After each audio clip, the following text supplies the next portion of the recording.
নমস্কার, B point YouTube চ্যানেলের সমস্ত দর্শক বন্ধুদের স্বাগতম জানাই। বাড়িতে না গিয়ে এখন ওখান থেকে ফর্ম বিলি হচ্ছে। তো চলুন আজকের এই বিস্তারিত তথ্য আপনাদের সঙ্গে শেয়ার করব। ভিডিওটি লাস্ট পর্যন্ত দেখতে থাকুন এবং কি মতামত অবশ্যই কমেন্টে জানাতে ভুলবেন না। সঙ্গে আমি রয়েছি আপনাদের সঙ্গে প্রীতম হালদার। তো চলুন শুরু করা যাক। এসআইআর চালু হতেই বিভিন্ন জেলা থেকে অভিযোগ আসছিল, কখনো বিএলও হয় তৃণমূল নেতার বাড়ি থেকে ফর্ম দিচ্ছেন, কখনো আবার পার্টি অফিসে বসে চলছে ফর্ম বিতরণ, কোথাও আবার তো বিএলও নয় তৃণমূল কর্মীরাই নিয়ে যাচ্ছেন বাড়ি বাড়ি ফর্ম। মালদহ মুর্শিদাবাদের মতো একাধিক জেলা থেকে এই রকম অভিযোগ উঠেছে। বড় নির্দেশ দিল নির্বাচন কমিশন। যে সমস্ত বুথ লেভেলের অফিসাররা বাড়িতে বাড়িতে এসআইআর ফর্ম দেওয়ার বদলে সেখান থেকে দিচ্ছেন, তাদের শোকজ করার নির্দেশ। ইলেকটোরাল রেজিস্ট্রেশন অফিসারদের শোকজ করার নির্দেশ সংশ্লিষ্ট বুথ লেভেল অফিসারদের।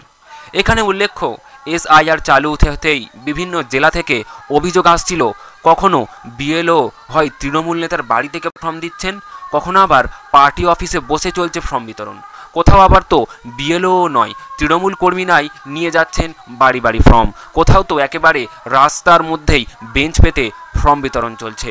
মালদহ মুর্শিদাবাদের মতন একাধিক জেলা থেকে এই রকম অভিযোগ উঠছে।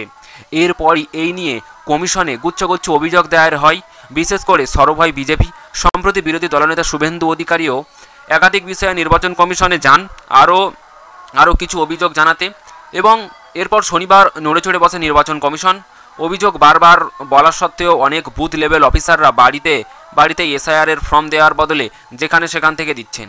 এরপরই কমিশন এই ধরনের বুথ লেভেল অফিসারদের শোকজ এবং তাঁদের ডিসিপ্লিনারি প্রেডেন্সি করার জন্য নির্দেশ দিয়েছেন। প্রসঙ্গত, শুভেন্দু অধিকারী বহুবার বিএলওদের হুমকি দিয়ে বলেছিলেন, কেউ যদি নিরপেক্ষতা বজায় না রেখে কাজ করেন তাহলে তাদের অবস্থা বিহারের 52 জন বিএলওর মতন হবে। শুভেন্দু বলেছিলেন, শুধরে যান। তবে জেলাগুলি থেকে আসতে থাকা একের পর এক অভিযোগ, এরপরই দেখা গেল কমিশন করলো পদক্ষেপ। তো এই খবরটি শুনে আপনাদের কি মতামত লাগছে অবশ্যই কমেন্টে জানাতে ভুলবেন না। এবং বহু জায়গা থেকে তৃণমূলের যে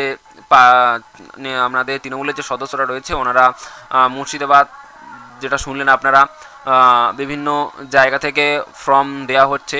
তো এই ব্যাপারে কিন্তু আমাদের যে অফিস রয়েছে, যে বিএলও রয়েছে, তারা কিন্তু সঠিক পদক্ষেপ নিচ্ছেন, যেটা নিউজ শুনে বোঝা গেল।